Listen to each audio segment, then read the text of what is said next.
Okay, now we are continuing to number 31.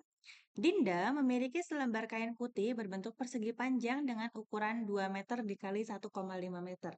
Whenever we come about something like this, you need to know that the 2 meters is the length and 1.5 is the width, okay? Yang akan dia tempel dengan berbagai macam-macam kain perca yang berukuran sama berbentuk persegi dengan ukuran 20 cm. Banyak potongan kain perca yang dibutuhkan Dinda adalah, oke, you need to, understand the question, oke? Jadi ini ada kain putih nih ceritanya, berbentuk persegi panjang, lalu nanti tuh mau ditempel perca-perca kecil gitu.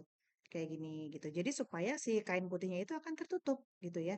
Nah, logikanya apa? We talk about the area, we talk about luas. Oke? Jadi untuk tahu banyaknya kain perca yang bisa menutupi kain putih tersebut, pertama kamu harus cari luasnya kain putihnya. Luas kain putih berapa? Supaya kamu tahu seberapa besar daerahnya yang akan ditutupi. Gitu ya. Nah, yang kedua, setelah kamu dapat luas kain putihnya, karena kita mau tutup-tutupin semuanya itu pakai kain persegi, nah kamu juga harus tahu luas per kain percanya berapa. Lalu setelah itu diapakan?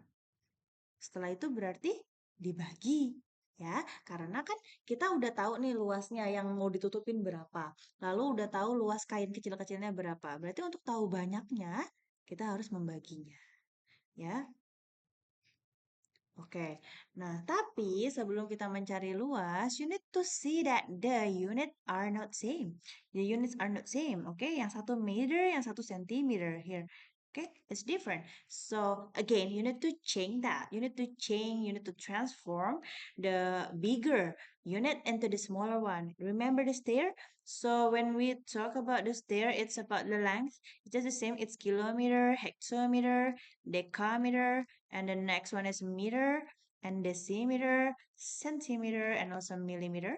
Okay, all right. So because we go down, okay, from meter to centimeter, okay, we need to go down for twice. Okay, we are here, and then 1, 2, twice. So it means that you need to multiply it with 100. Okay, and then you need to multiply 100 for each part, for each number. Okay, jadi kalian sebelum cari luas, kalian ubah dulu length sama width-nya menjadi centimeter. Berarti 2 meter itu dikali 100 menjadi 200 cm. Lalu 1,5 meter dikali 100, remember the multiplication for the decimals, you need to move the decimal point to the back for twice, 1 and then 2. So the answer should be 150 cm. Oke, nah karena unitnya sudah sama, let's try to find it out. Pertama mencari luas dari kain. Luas itu area. Area of the rectangle is length times width. Oke, luas sama dengan panjang dikali dengan lebar. Berarti 200 dikali 150. Oke, kalau ada seperti ini, nolnya kalian simpan dulu semuanya. Ada berapa? 1, 2, 3. Oke, berarti kalian tinggal mengalihkan 2 dikali 15. Oke, 2 dikali 15, when you try to multiply it, it will be 30. Lalu tadi nolnya masih ada 3. Tulis semuanya. 1, 2, 3. Berarti hitung dari belakang untuk memberikan titik 1, 2, 3. Ini ya, berarti 30.000 cm pangkat 2. Ingat, luas itu dalam pangkat 2. Kalau volume pangkat 3. Ya. Oke, sekarang kita cari luas percanya. Percanya dibilang persegi. Persegi itu rumusnya adalah rusuk kali rusuk atau sisi kali sisi, side times side. Oke, ukurannya adalah 20 dikali dengan 20 ya, karena ukuran tadi 20 cm. So it will be just the same. You just need to save the zeros first. There are 2 zeros. So it will be 2 times 2. It will be 4. 4, lalu nolnya ada 2. 1, 2. Berarti 400 cm pangkat 2 untuk setiap kain perca. Nah, terakhir kita cari banyaknya kain percanya. Tadi sudah saya bilang ya, tinggal kalian bagi antara luas kain putih, ini luas kain putih ya. Luas kain putih dibagi dengan luas kain perca. Berarti 30.000 dibagi dengan 400 ya. You can see there are 4 zeros at the numerator and then there are 2 zeros at the denominator. So it means you can try to simplify them by cross out 2 zeros for each number. Okay, so you can just cross them out like this. Oke, berarti tinggal kalian bagi 300 dengan 4. Oke, try to find it out by yourself anyway. So the final answer will be 75 pieces atau 75 buah kain lembar kain perca gitu ya. Jadi jawabannya adalah 75 lembar karena itu ya pertanyaannya. Nah, ini 75 buah. Gitu. Oke, sekarang lanjut nomor 32. Michael suka sekali mengoleksi pensil. Nah, terus dia ke toko murah sekali membeli pensil, 5 pensil itu harganya 7.500. Sedangkan pas dia ke toko sangat lengkap, ia membeli 4 pensil dengan harga 6.400. Jika dibandingkan, maka toko murah sekali dan toko sangat lengkap memiliki rasio yang sama. Apakah benar? Oke, ini untuk rasio satu pensil ya, satu pensil. So you need to find out the price for one pencil only. Oke, sekarang kita pertama ke toko yang murah sekali dulu ya, toko murah sekali. 5 pensil itu seharga 7.500. Ya, berarti kalau satu pensil artinya you need to divide 7,500 with 5. Okay, when you try to divide them, just divide it vertically ya, 7.500 dibagi 5 seperti ini ya. Nah, kalian nanti coba sendiri aja ya. Itu berarti satu pensil jadi 1.500. Satu pensil. Oke, nah sekarang toko yang kedua itu toko sangat lengkap. Di toko sangat lengkap harganya beda. Dia adalah 4 pensil seharga 6.400. Nah, coba kita cari. Kalau satu pensil jadi berapa? Berarti tinggal kalian bagi 6.400 dibagi dengan 4. Oke? Pas dibagi, nanti kalian bisa coba sendiri ya. 1.600. Nah, berarti kalau kita akan membandingkan pensil di toko murah sekali dengan di sangat lengkap, itu tidak sama perbandingannya. 1.500 berbanding dengan 1.600. Dia jelas berbeda. Berarti apakah pernyataan tersebut benar? Berarti jawabannya tidak. Tidak. Alasannya karena harga satu pensil pada kedua toko tidak sama. Gitu ya. Oke, sekarang lanjut ke nomor 33. Oke, kita peluang lagi ya. Sebuah dadu dilempar sekali. Manakah kejadian yang memiliki peluang lebih besar mendapatkan angka prima atau mendapatkan angka kurang dari 5? Mengapa demikian? Oke, sekarang kamu harus cari peluang dari masing-masing kejadian. Ya, ingat. Nah, sekarang prima dulu deh, prima. Berarti kalian harus tulis dulu nih bilangan prima. Ingat ya, dadu itu cuma 1 sampai 6. Dan bilangan prima mulai dari angka 2. Berarti bilangan prima itu ada 2, 3, dan juga 5. Ada berapa nomor berarti? Ada 3 ya. Berarti untuk peluangnya itu adalah NA per NS. Nah, NA-nya itu adalah 3 karena ada 3 angka yang prima. Per semua angka yang ada di dadu itu jumlahnya ada 6. Ya, ini sama-sama bisa dibagi 3 atas bawah berarti peluangnya menjadi 1/2. Ini untuk yang prima. Nah, sekarang kita berlanjut ke angka kurang dari 5. Angka kurang dari 5. Berarti berapa aja? 1, 2, 3, dan 4. Ingat, kalau kurang dari 5, 5-nya tidak termasuk. Ya, berarti peluangnya itu adalah NA per NS. Semua bilangannya ada 4. Maksudnya bilangan yang kurang dari 5 ada 4. Lalu semua bilangan yang ada di dadu ada 6.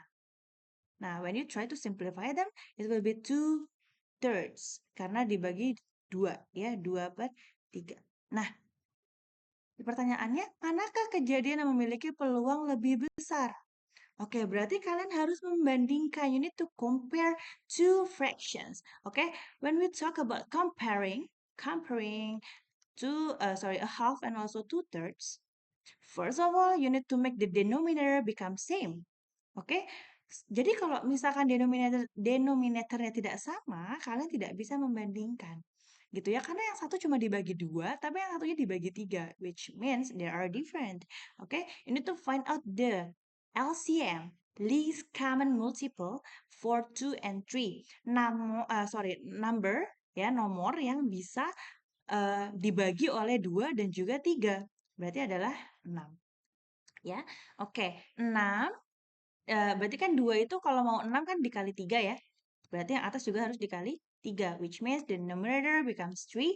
And then for this one, karena ini dikali 2, berarti atas juga dikali 2. Berarti jawabannya adalah 4. Ini adalah peluang yang prima. Ini adalah angka yang kurang dari 5. Berarti mana yang lebih besar? Berarti yang ini. Ya, manakah yang lebih besar? Pertanyaannya kan gitu. Berarti yang lebih besar itu adalah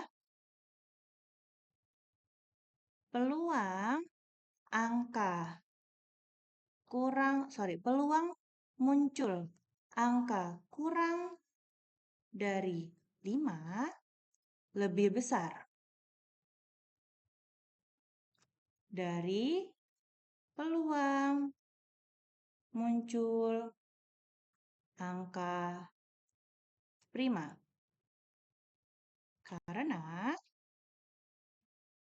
banyak angka yang kurang dari 5